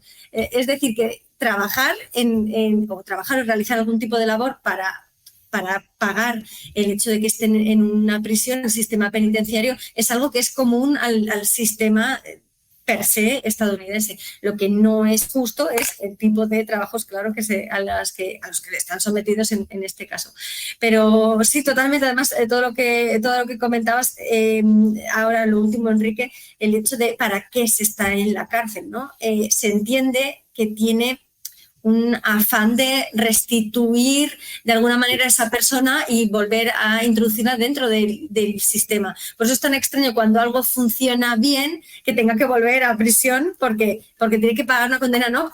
Perdonen, es como si de pronto te hacen un examen y ya puedes pasar directamente a la universidad sin tener que hacer todo el instituto porque tienes altas capacidades. Pues es exactamente lo mismo, no vamos a ponernos puristas y decir, tienes que pasar todos los pasos porque si no, no puedes, ¿no? Es decir, también depende un poco de esa flexibilidad o lo que comentabas, ¿no? Del padre más severo, etcétera, ¿no? Pues el hecho de algo tan autoritario, al final tan rígido, que no puedes... no es fluido, no puedes permitirte cierta flexibilidad y eso es quizá lo más aterrador, ¿no? El hecho de que no haya una excepcionalidad, como cuando, no sé, Enrique, viene un alumno y nos dice, es que me ha pasado esto y dices, bueno, lo entiendo, la entrega puedes hacerla dentro de una semana, ¿no? Pues eso que puedes hacerlo en base a lo docente se podría aplicar a todo, ¿no? Pero sí me ha dado gracia también lo que has comentado, no gracia, gracia en absoluto, pero es muy llamativo, Guillermo, lo de la diana, porque eso te pones a pensar, te está diciendo lo que vale tu vida. Tu vestimenta, si la vestimenta nos define, el hecho de que nos defina tener una diana en la espalda significa lo que vale nuestra vida. Y estoy buscando la foto donde se ve eso de la diana. Sí, no, pues sería maravilloso poder verlo porque es aterrador en sí mismo, ¿no? Así que si queréis, vemos el siguiente clip. Enrique, ¿quieres añadir algo? No, yo creo que... ¿Guillermo? No, ahora, mientras pones el clip voy a buscar a ver si encuentro vale. Para que la veas. Vale, fantástico, perfecto, pues voy poniéndolo. Como digo, este clip también es un poquito más largo, pero bueno, es porque muestra todo el proceso, ¿vale? Hasta que se da cuenta de la injusticia que ha sido. En vista de su magnífico trabajo realizado en el puente Stevens, la Cámara de Comercio desea que sea usted el principal orador en su próximo banquete. Lo agradezco mucho. Será un honor para mí. Diga. 2 detectives desean verle, señor James. Les he dicho que estaba ocupado, pero no quieren esperar. Señor James, señor Allen, o como quiera que se llame, traemos una orden de arresto. Chicago lucha para salvar a Allen de los trabajos forzados. Un hombre de bien se enfrenta con la cárcel. Los oficiales de prisiones airados porque Chicago se niega a ayudarlos. James Allen obstruye la justicia en Illinois. ¿Podemos ponerlo literalmente? Desde luego. Todo lo que les he dicho es verdad. Quiero que los horrores de aquel penal se publiquen. Escríbanlo. ¿Es esto civilización? ¿Permaneceremos impasibles mientras un hombre que ha llegado a ser un ciudadano respetable ve cernirse sobre él la sombra de una tortura medieval? ¿Habrá de volver Allen a un infierno viviente? ¿A dónde han ido a parar los derechos del Estado? A la vista de su comportamiento desde que escapó, nuestro Estado nos ha autorizado a asegurarle que si regresa voluntariamente y paga las costas que se produzcan en el proceso, tendrá el perdón en 90 días. ¿Por qué es necesario que mi cliente regrese allí? ¿Por qué someter a castigo a un hombre que ha demostrado ampliamente ser un ciudadano honorable y útil? A ningún preso se le puede conceder el perdón hasta que cumpla 90 días. ¿Significa eso que tendré que estar 90 días sometido a las cadenas? No, se le dará un empleo de oficina en uno de los campos. Prisión comarcal. Número de reclusos. Blancos 33. Negros 69. Este es el tipo que ha armado tanto alboroto. Ah, sí. Si trata de escapar esta vez, mátenlo. ¿Escapar? Vengo con la confianza de todos. ¿No ha recibido órdenes de la comisión de prisiones? Sí, tengo órdenes. Pero si consigues escapar esta vez, yo perderé mi empleo. Y eso va por todos, ¿entendido? ¡Fuera, llévatelo! ¿Cómo has caído en este pedacito de cielo, chico? Es largo de contar. Siéntate y ponte cómodo. Si es que puedes. Muchacho, si crees que en los otros penales serán crueles, espera a ver lo que te hacen aquí. Me prometieron el perdón si volvía durante 90 días. ¿Qué es el perdón? Los que hay aquí no han oído nunca esa palabra. Ni nosotros ni el comité de prisiones. No se les ocurre conceder perdones una vez que estás aquí. Esto es la última palabra.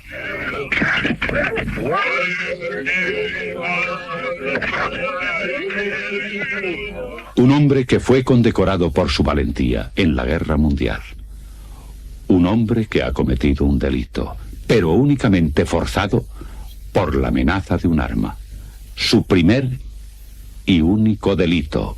Un hombre que ha demostrado su valía partiendo de menos de nada hasta convertirse en un prominente y honrado ciudadano. Ha cumplido su parte en el convenio. Ha regresado voluntariamente a este estado y ha pagado las costas producidas.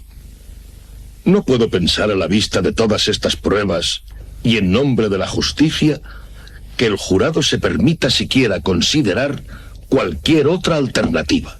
La vida de un condenado a trabajos forzados es dura y fatigosa. Perdonad, pero es que para que no se me escape luego, este es el momento del alegato, lo que habían comentado Guillermo antes que dijiste, cuál es que tiene que acceden a permitir esta película siempre y cuando hagan un pequeño alegato a favor de los trabajos forzados, pues está aquí, es este. Pero no existe tal brutalidad. El propósito de encarcelar no es únicamente castigar el delito, sino aminorarlo. Y hay menos delincuentes en este estado, en proporción con sus habitantes, que en los otros 40 estados de la Unión. Como prueba de que nuestro sistema es valioso para lograr la reforma, me permito ofrecer a ustedes el caso concreto que tenemos ante nosotros en el día de hoy, que estuvo en la prisión por cometer un delito grave y la abandonó para convertirse en uno de los ciudadanos más valiosos y respetables del Estado. Se han negado a perdonarte. Lo dijeron para hacerme volver, con la única idea de vengarse. Y ahora me tendrán aquí 9 años más. Sus delitos son peores que el mío. Peores que los criminales. Son ellos quienes deberían estar aquí, no yo. Si te parece, Enrique, empezamos contigo ahora. Es decir, todo lo que tiene que ver eso con la verdadera funcionalidad de la cárcel, todo lo que tiene que ver con... Y sobre todo, cómo estrujar las palabras y decir, mira si sirve, que alguien que se fuga, mira que bien ha conseguido hacer una vida después de estar en trabajos forzados, ¿no? Sí, está clarísimo. Es decir, frente al perdón, la obligación de pagar la deuda, la suma cero, es decir, yo solo gano si pierde el otro, no podemos ganar los dos. El terreno que gano yo es porque lo está perdiendo el otro, y de alguna manera en la cárcel eso implica la pérdida de años de libertad para restituir, ¿no? La culpa que tenga o lo que le adeude a la sociedad. Es muy interesante, incluso desde un planteamiento que trascienda la cárcel y haciéndolo coincidir con los años de la película, es una de las grandes tesis del existencialismo en filosofía. Pero perdona que lo traiga aquí, pero es la única forma de justificar que esté yo con dos expertos en el cine. Pero lo planteaban así, en esos años, en ese primer tercio del siglo XX, un poquito más, lo que se desarrolla con la fenomenología existencialista o con el existencialismo es que frente a esa idea de que el individuo tiene una esencia, una naturaleza por sí mismo, ¿no? Constituida desde el principio, dada desde el principio, el existencialismo dice que no, que lo que tenemos es una existencia, no una esencia, y que esa existencia la construimos nosotros, ¿no? Que la vida es una actividad, es un quehacer, es un proyecto en el que cada uno, según va dando pasos, la va configurando, ¿no? No estamos predeterminados, que tenemos una naturaleza determinada, sino que nuestras acciones son las que determinan cómo somos. Y bueno, eso lo trabajaron muchos existencialistas desde Husserl, pero uno de ellos fue Ortega, ¿no? Y no es el que lo dice de una manera más audaz, pero sí el que lo explica muy bien. Cuando dice yo soy yo y mi circunstancia, lo que decía Ortega es que ante cualquier circunstancia el individuo es capaz de usarlas a su favor y desarrollar su vida, ¿no? Plenamente. Lo que se demuestra en casi toda la ficción, en casi toda la narrativa, en la literatura y demás, es que no, es que hay circunstancias que coartan la libertad del individuo, es decir, hay circunstancias que impiden el desarrollo del proyecto del individuo y que en muchísimos casos o en casi todos ese ideal, ¿no? de construcción de una vida por uno mismo, que es también el sueño americano, no se cumple. Yo lo analicé en alguna obra en su día y pensé que era algo excepcional, ¿no? en esas obras. Luego vi que es un patrón que se repite muy a menudo. Es decir, frente a la ingenuidad de la filosofía más académica en esos años, las narrativas, el cine, la literatura, cualquier narrativa nos venía a demostrar que hay circunstancias y que hay muchas circunstancias que son puramente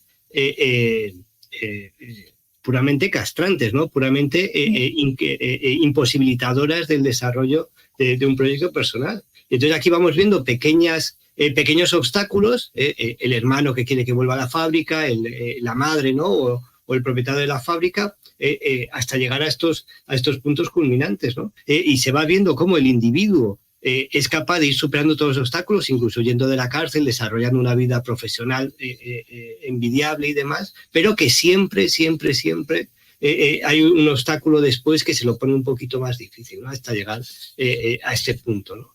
Y es curioso porque ante la posibilidad de una ejemplaridad, ¿no? Y de tener a un individuo que puedes usar como ejemplo de hombre de éxito, ¿no? Y de hombre que está dando a la sociedad, puede más ganas de de pagar esa deuda, las ganas del castigo o de la, ¿cómo se dice?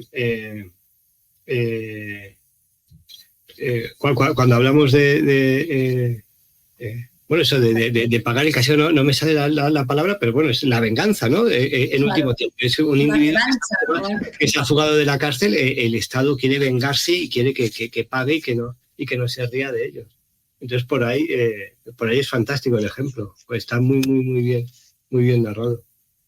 Totalmente. Además, tienes toda la razón, ¿no? Es que o sea, nadie puede decir, no, es que este hombre, no es que por mucho que lo intenta, es que desde pequeños tropiezos hasta grandísimos impedimentos no puede desarrollarse y eso, su proyecto de vida se queda siempre truncado. Guillermo. Bueno, he conseguido la foto de la diana. Por cierto, ¿habéis visto en esta escena de aquí que él tiene un círculo atrás? Sí, no tiene una diana, pero tiene un círculo negro. No sé si os habéis fijado en él. No lo tiene, fíjate, si os dais cuenta, no lo tiene. Esto me he dado cuenta ahora, no me he dado cuenta hasta ahora que lo he visto. En la primera prisión en la que va, se supone que es más blanda que esta última. Es decir, en esta segunda prisión coincide con ese otro interno que también había estado en la otra y le dice, bueno, esta es ya el no va más. Si aquella te parecía horrorosa, esta ya es. Y sí que es verdad que aquí sí que tiene. Sí. Lo que no sé, fijaros, lo estoy pensando porque dicen, si usted se escapa, de eso depende de mi puesto de trabajo. Si usted se escapa, depende del suyo, el mío y el de este señor, el de este señor. No sé si se lo ponen a él como prioridad absoluta de que no se puede escapar bajo ningún concepto o todos los presos lo llegan a tener ese. De todas maneras, eso es un círculo. Pero aquí, este es el DVD de la película, la otra que os decía, La carretera del infierno, que es una película de Recao. Y aquí veis, ¿veis? En la espalda tiene la diana de esta película, ¿no? Esto es una diana, lo que hemos visto tiene un círculo negro, aquí es una diana de los dardos, vamos, es decir, que es una cosa tremenda, ¿no? Bueno, en este clip que tiene muchas cosas, porque claro, Lucía lo que ha hecho ha sido resumir y aglutinarlo.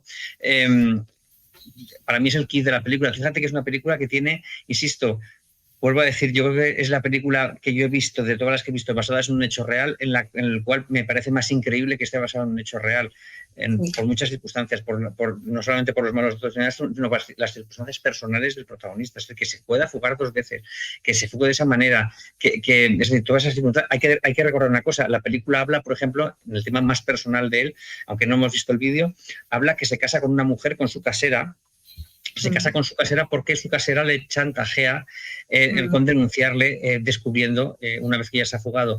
Esto también es verdad, esto fue real. Él se casó con una mujer, el de verdad, el Burns se casó con una mujer que le chantajeó por esto. Le chantajeó por esto porque se sentía atraída sexualmente por él y le chantajeó y tuvo que casarse con ella. Es decir, que hasta esas cosas que parecen más melodramáticas de la película, que pueden ser para que haya una chica, por así decirlo, la trama muchas veces en las películas que están basadas en hechos reales, para que haya un intríngulis amoroso, sobre todo en el cine clásico, que siempre se requería esto, sale una chica por algún lado que a veces se la inventan o le dan un papel más principal cuando no lo tenía. En este es todo real. Esa mujer existió de verdad y le hizo ese chantaje de verdad. Bueno, dicho todo esto, para mí, claro, aquí está dicho todas las atrocidades que hemos visto, los malos tratos en la prisión, el estar encarcelado por un delito que no has cometido. Si todo eso ya es impresionante en sí mismo, creo que lo más aterrador, lo más impresionante, lo más terrible de todo es esta conclusión final. Es decir, que aquí hay 2 conclusiones que a mí me parecen realmente de las cosas más aterradoras que te pueden pasar. Una, que el Estado te engañe, o sea, que el Estado no que te engañe en particular, que sea el propio Estado el que te engañe, es decir, que no cumpla su palabra. Y 2, esa guerra de justicia, de ley entre 2 estados del mismo país, es decir, entre 2 estados miembros, como si fueran aquí 2 comunidades autónomas, para entendernos. Es decir, una comunidad autónoma le está diciendo a la otra que no se fíe de esa comunidad autónoma, que las leyes de ahí no son fiables, que los que digamos rigen las leyes, las dictan y las aplican, no son fiables, que no se fíe. Y él con toda la buena voluntad se fía y resulta que tenían razón. Es decir, es un estado, como decía Enrique, es una justicia, perdón, sí, una comunidad autónoma, un estado dentro de otro estado miembro, que no solamente es injusto, sino que actúa por venganza. Es decir, esto es una cosa realmente atroz, insisto, y esto fue verdad, no es una cosa de una película. Si esto fuera el argumento de una película, podría ser, pero es que fue verdad. Es decir, un Estado que actúa por venganza contra un ciudadano único. No además venganza que ya sería tremendo en contra de la sociedad, sino en un caso concreto, porque ellos lo que no soportan es que este señor haya estado diciendo las atrocidades que ha vivido allí, y cuando ingresa en prisión dice, tú nos has dicho todo lo que nos has dicho, nos has acusado de hacer estos tratos medievales, pues ahora te vas a enterar.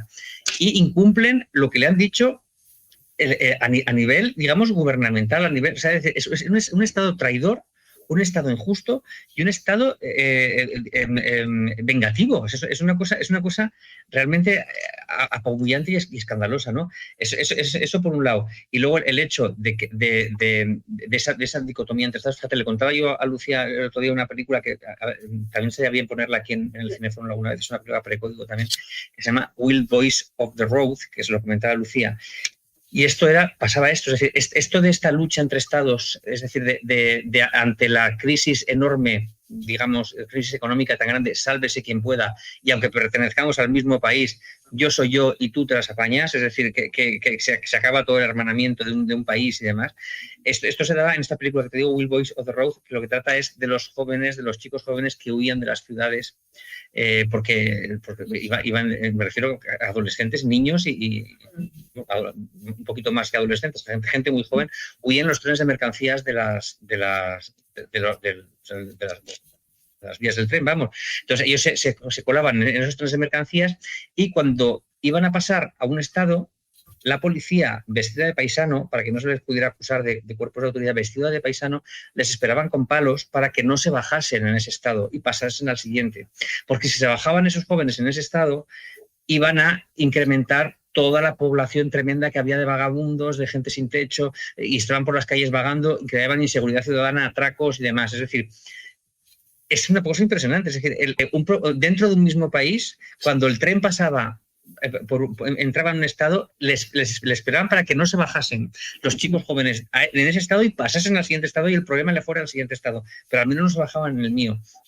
Esto jurídicamente nos lleva también al tema, creo que esto que lo hemos hablado en algún Cineforum más, y para mí esto es absolutamente vital, tiene que ver con el pacto social que decía Enrique al principio. Es decir, una cosa es la ley y otra cosa es la justicia. Que la gente lo confunde y no tiene nada que ver, o lo confundimos y no tiene nada que ver. Cuando una señora sale en televisión y dice quiero justicia para mi hija violada, no está pidiendo justicia, está pidiendo ley. Porque la justicia no es justo. O sea, ¿qué tiene de justicia que un señor que ha atracado o que ha violado o que ha hecho esté en un sitio con unas rejas? Eso no es justo en sí mismo. Etimológicamente eso no es justo. La justicia sería o el ojo por ojo, que podría ser etimológicamente, o un concepto más filosófico de la justicia que yo personalmente defendería, que sería quizá el ser más magnánimos o perdonar más. Pero claro, esto no lo podemos hacer como sociedad, lo podemos hacer a nivel personal, pero no como sociedad. Sería casi una justicia divina, ¿no? Para mí la justicia divina, entendido ese concepto de justicia divina, es perdonar todo. Creo que eso es lo justo desde mi punto de vista, pero claro, eso yo no lo puedo hacer en mi vida particular, no, como sociedad no se puede hacer. Pero cuando alguien dice quiero justicia para mi hija que me la han matado, o para mi marido que tal, no estás pidiendo justicia, estás pidiendo ley. Quiero que se cumpla la ley, pero no justicia, porque justicia es ese pacto social que ha dicho Enrique al principio. Y aquí se da un poco ese tema, es la justicia injusta. Es decir, la justicia, el término justicia, la justicia nunca puede ser etimológicamente injusta, es una contradicción en sus propios términos, pero la ley sí puede ser injusta. Y es lo que pasa en esta película, es decir, por eso se considera una justicia injusta porque la ley es injusta. Lo que puede ser injusto es la ley. La justicia nunca podrá ser injusta. Puedes llamarlo justicia injusta engrandeciendo el término de ley o ampliando el término de ley, pero realmente la justicia etimológicamente nunca puede ser injusta, porque o es una cosa o es otra, o es justicia o es injusticia, pero no es una justicia injusta. Sin embargo, en este caso se acusa todas estas legislaciones de justicia injusta porque en realidad lo que es injusto es la ley. Son leyes injustas. Leyes que aplican una justicia que no es justicia, y como no es justicia, es injusticia. Y esta película es clarísima en esto, y vuelvo a incidir otra vez en lo del principio, en ese código de censura. Es decir, aquí lo que se está viendo es, primero, que hay un señor que está metido en la cárcel por no haber cometido nada. Es decir, está injustamente metido. Es decir, la ley es la que está actuando mal, no la justicia. La ley está actuando mal. Una vez que está ahí, se le aplica no la justicia, porque ¿qué justicia es? que tú por llevarte un dinero te apaleen te hagan hacer una carretera. Eso no tiene equivalencia, es un convenio social. Que tú, el que hace esto, que pague haciendo esto otro. Pero es como el semáforo verde, el semáforo rojo. ¿Por qué pasas en rojo y no en amarillo, en verde? Pues porque es un convenio social para entendernos que eso al fin y al cabo es la civilización. Es decir, volvemos otra vez al concepto de justicia, de ley injusta, no de justicia injusta. Es injusto que por robar, aunque fuera verdad, aunque hayas robado $5 de una hamburguesa, te apaleen con un látigo y te pongan a hacer carreteras. Etimológicamente, lo justo sería que te robaran a ti otros cinco. Esto es absurdo, ¿no? Es una reflexión filosófica absurda, pero vamos, es para que se entienda. Sí. Y luego se va, digamos, sumando más injusticia y más injusticia y más injusticia, pero basada en lo que digo, en unas leyes que no, y digamos, el colofón a todo esto es ya esos organismos que tienen que hacer que se cumpla la ley. Lo que ellos hacen es que no es decir, incluso ellos no van a cumplir con lo que dicen. Esto ya es la repanocha. Es decir, si ya las leyes que tú me estás proponiendo, los pactos que me estás poniendo como Estado no los vas a cumplir, ya fíjate qué mayor desazón puede haber para un ciudadano. Es decir, no puede haber más desazón que el propio Estado te mienta, que te engañe y no, o sea, es mentiroso, es injusto, hemos dicho injusto, mentiroso y es traicionero porque actúa por venganza. Es un Estado vengativo. O sea, fíjate qué 3 características, lo peor que puede ser un Estado: vengativo, injusto y no sé lo que he dicho. Bueno, estas tres características, con lo cual la desazón que provocaba esta película en la sociedad era algo inasumible por el gobierno en aquel momento. Insisto, no es como la sociedad ahora. Estamos en una crisis económica en la cual el Estado, yo como ciudadano tengo la idea de que el Estado es el culpable de que yo esté así. Estoy pasando hambre porque el Estado no me ha sabido gestionar las cosas. La justicia resulta que si eres rico, pues tienes más posibilidades. Los jueces, entre comillas, están comprados. La policía defiende a los ricos.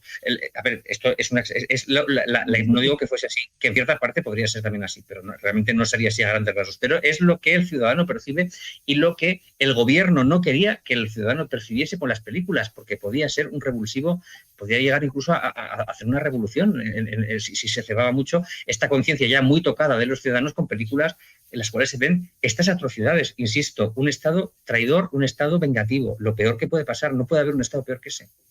Además, un momentito, nada, además porque la gente se está yendo de aquí y a lo mejor esto cierra, entonces vamos a tener que ir un poquito más deprisa para el último vídeo, porque de verdad llevo 10 minutos solo viendo a gente desalojar el edificio. Córtalo cuando quieras ya, si quieres. No hay problema. No, porque además quería incidir en la idea de que no exista una entidad federal que vele por la igualdad en los estados, lo cual resulta muy sorprendente para un país que además ha sido de los primeros en adoptar medidas democráticas, ¿no? Pues lo suyo sería que todos los estados también compartieran, no digo ya las mismas leyes, porque eso es imposible, cada uno tiene su idiosincrasia, pero sí que es cierto que estaría bien que por lo menos alguien velara algo supraestatal, que velara por, estatal me refiero a cada uno de los estados, por el bienestar de los ciudadanos estadounidenses en general. En segundo lugar, quería decir que Elisa Arnall, el gobernador de Georgia que fue el que defendió a Burns, lo que decía era, no le preocupaba tanto la justicia personal, sino la imagen de Georgia. Decía, tenemos que superar esto para que la imagen que tenemos dentro del entorno federal no sea tan lamentable, porque la gente realmente piensa que somos atroces de principio a fin y claro, con medidas semejantes a estas pues es obvio, ¿no? También quería comentar lo de justicia y no injusticia. A mí la discusión es la ética, quiere decir que trasciende mucho más lo que es la ley, ¿no? No es legal y por supuesto no es legítimo, pero sobre todo no es ético, que eso está por encima de todo, ¿no? Es el marco que debería regular todo tipo de ley y ese es el problema, que aquí no se comportan de manera ética. Y no sé si esto ya lo he dicho, es un antecedente claro, si habéis visto, seguramente sí, todos los que están aquí, Cadena Perpetua, es un claro, esta película, antecedente de Andy Dufresne total, ¿no? El hecho de la lucha por su libertad personal y el no sucumbir y el no institucionalizarse, que es lo que más denuncia Cadena Perpetua, ¿no? El hecho de que alguna institución que te introduce ahí, que te obliga a despersonalizarte y de alguna manera deshumanizarte, acabas sucumbiendo y convirtiéndote en ese elemento que dicen. Enrique. No, era un poco en la línea de Guillermo. Claro, lo que se muestra es un Estado claramente deshonesto. Es decir, lo que mejor muestra el castigo es el engaño, esa deshonestidad, que al final el mensaje que traslada es que el individuo no tiene ninguna garantía, ni siquiera al pactar con el Estado. Es decir, estás pactando y estás acordando que a cambio de 90 días en la cárcel quedas exonerado de la culpa. Entonces, en el momento en que el Estado pierde toda credibilidad, si volvemos al contrato social, el individuo dice, bueno, yo he cedido parte de mis derechos o de mi libertad natural para construir, ¿no?, entre todos, un Estado que me proteja de determinados peligros, ¿no?, o amenazas. En el momento en que tomo conciencia de que ese Estado que hemos construido entre todos es deshonesto y que me ataca sin motivos suficientes o sin tener la ley de su lado, toda la fe, ¿no?, en ese Estado se cae. Y de alguna manera también la sociedad. Hombre, aquí la sociedad civil parece que está de su lado y que hay fuerzas, ¿no?, que lo defienden, pero en el fondo da igual, ¿no? Y esa sociedad civil no es capaz de mediar, ¿no?, de interceder o de poder protegerlo. Es un incumplimiento de contrato, en realidad. Claro, total. Es un contrato social y es un incumplimiento de contrato que a mí me da, como todo incumplimiento de contrato, me da la opción de, como ya lo he roto, no pertenecer a él y poder campar a mis anchas. Sería un poco, llevado al extremo. No, totalmente. Y además el problema está casi lo que decía Hobbes, ¿no? El hecho de que el Estado es simplemente quien tiene legalmente establecido la utilización de la violencia, ¿no? Quiere decir, antes decía Enrique, todo el mundo está de su lado, la sociedad civil, pero da igual, porque mientras ellos no, es como cuando alguien me dice, es que tengo 700.000 personas que me apoyan en Internet.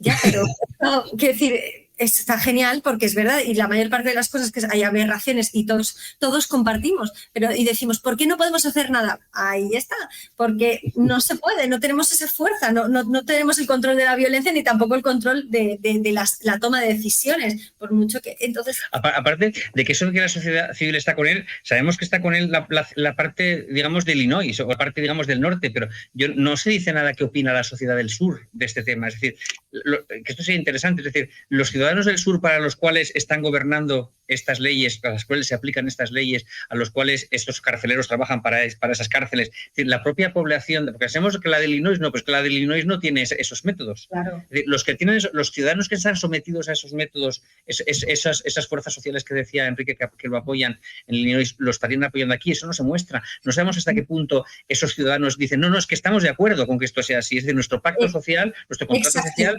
es que queremos que sea así. Es decir, ya sabemos que en el norte no es así, ya sabemos que a otros parece una aberración, pero a nosotros queremos que esto es así. No sabemos si es así o si al contrario dicen tenemos unas leyes que son asquerosas y las tenemos ahí pero no las queremos. No. Habrá de todo, evidentemente, pero no sabemos qué proporción de gente estaría más de acuerdo o menos en esos propios estados sureños.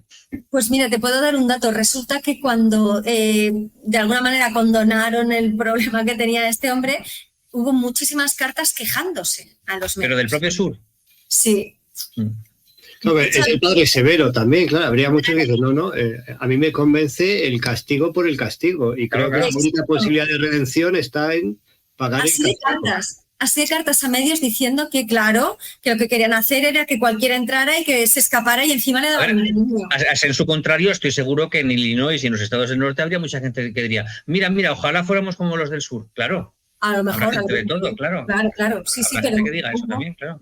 Hubo mucha gente que se quejó de que le perdonaran y de la clemencia, o sea que sí, que era una ley que había penetrado mucho en la conciencia de los ciudadanos, es terrible. Si queréis os pongo el último porque creo que yo también soy la última. Vete saliendo con el ordenador. ¡Chofer! ¿Por qué me molesta? Debe venir a echar una mirada aquí. No tengo tiempo, me han mandado a la colina. No podrá llegar a la colina con este camión, tiene una ballesta rota. ¿Una ballesta? ¿Cuál de ellas? Ahí la tiene. Esa. ¡Mi camión! ¡Se llevan el camión! Mira lo que hay aquí. ¡Demonios! Mis caramelos favoritos.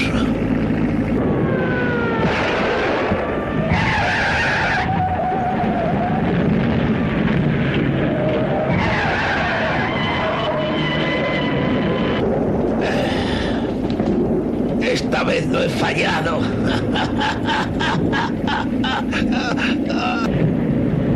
Aléjate de aquí. ¡Bomber!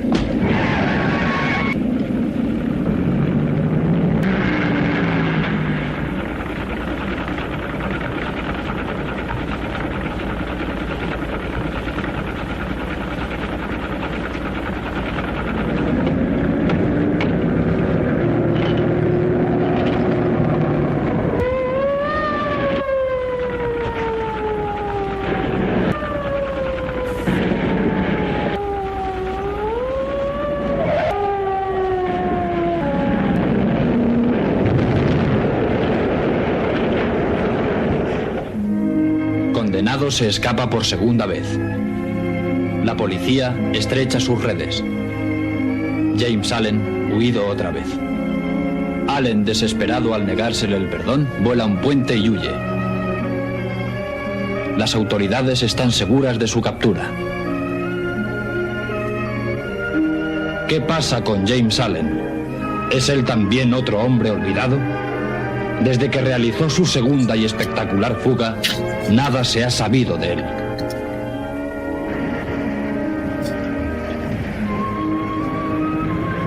Helen. Jim, eres tú. Jim, ¿por qué no has venido antes? No podía. Tenía mucho miedo. Pero has podido escribir. Ha pasado casi un año desde que escapaste. Pero aún no he escapado. Siguen persiguiéndome. Y me perseguirán siempre. He tenido trabajos, pero me he despedido. Siempre pasa algo, aparece alguien. Me oculto como puedo de día y salgo por las noches. Sin amigos, sin descanso, sin paz. Oh, Jim. Huir siempre, eso es lo que me espera. Perdóname, Helen. Tenía que correr el riesgo de verte esta noche para decirte adiós. Oh, Jim. Nuestra vida iba a ser tan distinta. Y es distinta. Ellos la han hecho distinta. Tengo que irme. No puedo dejarte ir así. Tengo que irme. ¿No puedes decirme a dónde vas? ¿Me escribirás? ¿Necesitas dinero? Pero te hará falta. ¿De qué vives? Del robo. Claro, ese final es lo mismo, por eso digo que se parece tanto. Cuando en Cadena Perpetua le dice, es curioso, yo nunca había robado hasta que entré aquí.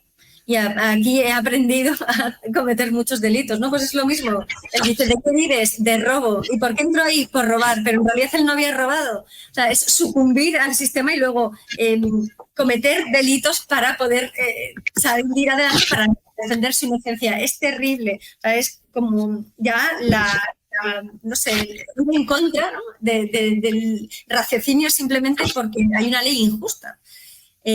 Cualquiera de los dos, que por favor... Yo acabo con un minuto y así Guillermo lo cierra por todo lo alto. A mí me fascina el círculo perverso que supone la película, ¿no? Ser condenado por un robo que no ha cometido y verse y que el resultado de todo eso sea el empujar al individuo inocente a vivir del robo, ¿no? Y lo que de alguna manera podría entenderse al final con muchos matices, pero como un éxito individual, con la fuga, con no estar desde la cárcel, lo que constata es un fracaso colectivo inmenso. Es decir, es fascinante, ¿no? El descreimiento absoluto en las reglas sociales para construirse su propia vida. Cuando le dice la mujer de nuestra vida iba a ser tan distinta, ¿no? Y han sido fuerzas... encima un poco caprichosas y tangenciales y ridículas las que han destrozado esas dos vidas, ¿no? Entonces, como mensaje final es demoledor. A mí me parece increíble que les dejaran proyectar la película, pero es un mensaje de una valentía y de una agresividad, ¿no? contra la injusticia que no es fácil de ver en ningún otro sitio. ¿Quién se atrevía en esos años en hacer una crítica demoledora y al conjunto, ¿no? Es una enmienda a la totalidad del sistema legal, al menos de ese Estado. Total. Además, con impunidad. Quiere decir que Warner lo estaba haciendo conocedor de lo que estaba haciendo y eso le da todavía mucho más valor. A mí es que me encanta. Guillermo. Bueno, pues eso, es el Estado, es el enemigo, ¿no? El Estado es el malo, el Estado es el que, volviendo a lo que decía de Ortega y Gasset, pues eso, la vida que nos ha cambiado, ¿no? Es decir, no he podido desarrollar, como decía Enrique, mi proyecto, no he podido desarrollar mi camino, sino que ellos me lo han cambiado. Es toda esa teoría que Enrique antes desarrollaba y que aquí casi parece que era escrito el guion él. Es decir, viene a corroborar todo eso, ¿no? Toda esa teoría que Enrique había dicho. A mí hay una cosa que también me llama la atención en esta película, que se veía en muchas películas de esta época que tampoco gustaba nada a los censores y que no se volvería a ver. Hay que decir, por cierto, que todas estas películas con estos mensajes, el código Hays, los censores del código Hays, cuando vieron esta película, cuando se les planteó esta película, dijeron que esta es la teoría que ellos siempre tenían, que el cine no tenía que meterse en estas cosas, no tenía que dar mensajes. Como dijo Samuel Goldwyn, si quiero escribir un mensaje voy a la Western Union, ¿no? Decía, hizo la Western Union, no hago una película. Bueno, esta era la teoría del censor, pero era una teoría en realidad muy cómoda, no era tanto que creyeran en esto, sino que les quitaba problemas. Es decir, decía el censor, sabemos que el sur de los Estados Unidos tiene un problema con esto de los trabajos forzados, sabemos que es una cosa medieval, sabemos que es una cosa repugnante, repulsiva, que no debería darse. Pero, ¿quién somos nosotros como, digamos, como cine, como una cosa que lo que intenta, como un arte que lo que intenta es entretener? En aquella época, y sobre todo el cine de Hollywood, se entendía no como una corriente artística ni como un arte, sino como un medio de entretenimiento. No tenemos por qué meternos, ni debemos meternos en estas berenjenales. No se puede además ofender a la gente del sur, no podemos cuestionar sus cosas, a pesar de que a nosotros nos parezca que es deleznable a nivel personal o a nivel incluso como industria, pero no es nuestra misión, digamos, hacer todo esto. Todo esto hace que efectivamente, siguiendo esa teoría, prácticamente hasta los años 60, es decir, 30 años después del estreno de esta película, no se vuelvan a ver, entre comillas, alguna hay picoteos, pero no se puede ver películas con mensajes, como ha dicho Enrique, tan claros como en este caso. Quiere decir que choca, ¿no?, que una película de esa época fuera tan bestia a la hora de mostrar un descrédito en absoluto y de plantear, es decir, el que saliese del cine después de esta película es que se había desamparado totalmente. Es decir, que es la mayor frustración que puedes tener como ciudadano en una democracia y un Estado de Derecho, porque ese Estado de Derecho ni existe, no solamente no existe, sino que es tu enemigo. El Estado no solamente es que es tu enemigo, tienes que luchar contra el Estado para poder sobrevivir. Dicho esto, y centrándome un poco también en la parte primera del clip, no tanto en la última, que por cierto hay que decir que ese es el final aterrador, absolutamente, ¿no? Robo, y ahí se pone ya el... O sea, terrible, pero brillante. Es sumamente audaz también para una película de los años 30, es decir, es que es moderna la concepción de todo esto, ¿no? Dicho todo esto, hay una cosa que tampoco gustaba en aquella época en absoluto, que se desterró de las películas durante toda la época, digamos, post-code, es decir, la película antes de que durante toda la época que estuvo vigente el código Hays, y que también es muy, por un lado, desalentador, por otro lado, un cierto rayo de esperanza donde no deberías tenerlo, probablemente, que es en la honorabilidad de los delincuentes. Es decir, estamos viendo que los otros delincuentes, ojo, que son delincuentes. Probablemente ese señor que nos parece tan simpático que está junto a él, a lo mejor ha violado a una mujer, o a lo mejor ha asesinado a 30, o es un pederasta, no sabemos, son delincuentes, parece ser que graves, nunca se dice qué delito tienen, sin embargo nos caen bien. Es decir, y de hecho, si te das cuenta, a diferencia de la justicia de fuera, por así decirlo, que es la que te ha metido ahí injustamente, que es la que te está maltratando injustamente, que es la que te está, digamos, no te está dando, bueno, no está cumpliendo su palabra, es decir, es un auténtico desastre, es todo lo contrario a lo que es justicia, todo lo que te ha llevado ahí. Sin embargo, estamos viendo que la ley, digamos, de la cárcel, la ley interna, la ley de los reclusos, los códigos éticos de los reclusos, los códigos, digamos, esa ley, ese otro contrato social, haciendo un poco palabra, citando un poco a Enrique, han hecho su propio contrato social dentro de la cárcel. No me vale el contrato social de fuera, sino que hago un contrato social dentro. Y ese contrato social que está hecho por malhechores, por violadores, por asesinos, por todo lo que te puedas imaginar, porque es la gente que está en una cárcel, pues ese código es mucho más honorable que el de fuera, es más justo que el de fuera, es más, incluso a nivel legal y de acuerdo, es más honorable, o sea, el que te dice una cosa dentro la cumple, es decir, ese código de honor, ese pacto de caballeros, estoy hablando de caballeros, son delincuentes, pero ese pacto de caballeros, es decir, no te la va a jugar uno de dentro. Cuando él sale de la cárcel, si os dais cuenta, ¿quién le socorre? Le socorre ese preso que había salido, que le da todo tipo de comodidades, que se porta como un caballero con él. Y esa es la palabra. Puede ser un matón, puede ser un gángster, no sé lo que es ese señor en concreto, pero con él se porta como un caballero, cosa que no se ha portado ni siquiera los gobernadores del Estado. Estado, que son todos unos piltrafas y que no cumplen su palabra. Es decir, fuera la ley, digamos, convencional, el Estado de Derecho convencional, el Estado de Derecho de Estados Unidos es traicionero, es vengativo, es injusto y no te puedes fiar de él. A diferencia, el código interno, el código, digamos, de los presos, el código de la cárcel, por así decirlo, es un código honorable, te puedes fiar de la gente, no te van a traicionar y es justo dentro de sus propios parámetros. Te puedes fiar y fíjate el compañerismo que hay. Él se juega la vida por querer salvar a ese señor. Probablemente al revés hubiese sido lo mismo. Es un código de honor, realmente de honor. Y lo de fuera es una piltrafa repugnante, repulsiva, que no atiende a ningún tipo de leyes ni de derecho, y es vengativa y es odiosa. Ese mensaje también está aquí. Es decir, ese mensaje también está en la película. Es decir, los delincuentes, es decir, quien nos está gobernando, quien se supone que tiene el poder de la ley, no te puedes fiar de él. Sin embargo, sí que te puedes fiar de la gente que contraviene esa ley. Así, en su contrario, estamos haciendo héroes de la película a los antisistema. Son los antisistema los héroes de la película. Es un vagabundo el héroe de la película, es un señor que se fuga en una cárcel de la película.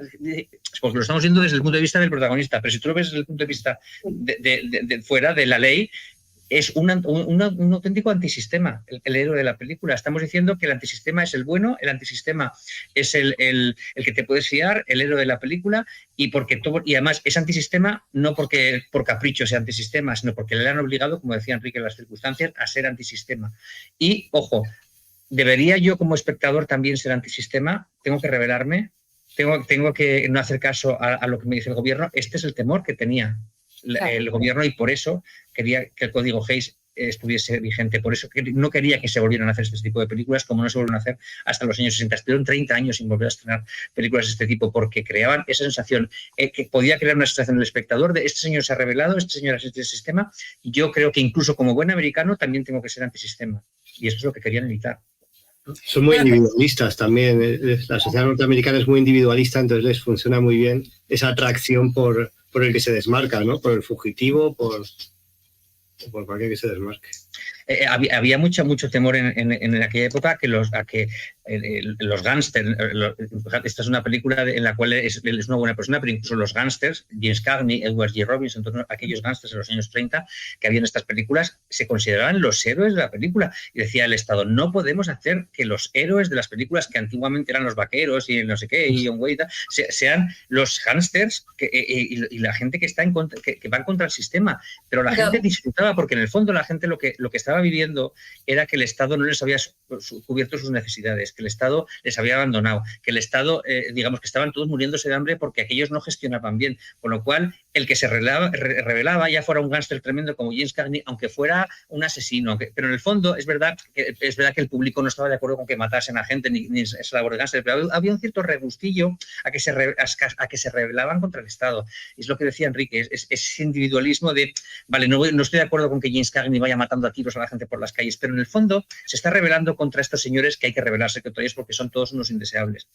Pero de todos modos, eso es porque la configuración de los personajes, en realidad el hecho de que fueran mafiosos, era casi la manera legal de mostrarlo para que no te identificaras con ellos. Porque si esas personas, en lugar de ser mafiosos, fueran de una ONG de hoy en día o de aquella época, claro, ¿qué motivo hubiera habido para frenarte? Que no, porque realmente el retrato que hacen es de una buena persona. Lo que pasa es que le asignan una mala profesión, una mala actitud, para que sepas eso no puedes hacerlo porque ser mala persona, eso es malo, no puedes estar matando. Entonces, de alguna manera asocia una cosa con otra, pero lo más pernicioso de evitar el que haya un mensaje es que evita en gran medida lo que es en realidad la labor del arte, o evita que pensemos en el cine como arte. Es decir, el hecho de que también tiene que mover conciencias, tiene que ayudar a crear de alguna manera pues también una sensación de ciudadanía o de ética o de cualquier cosa. Y el hecho de decir no se puede decir ningún mensaje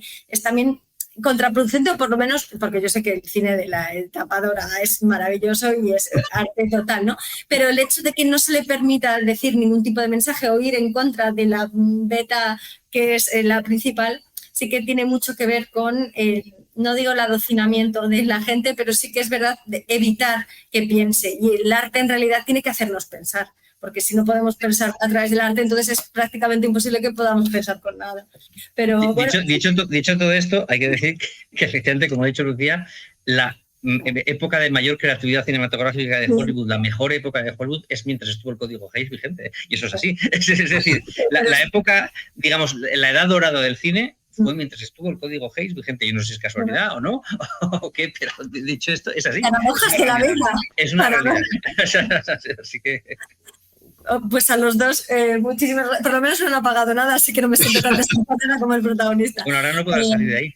No, sí, creo que sí, si no tengo una cámara para hablaros. Muchísimas gracias a los dos. Nada, un lujazo. Muchísimas gracias, Lucía, por invitarme. Cineforum Podcast, de la Facultad de Ciencias Sociales y Artes de UNIR. Presentan Lucía Tello y Guillermo Balmori.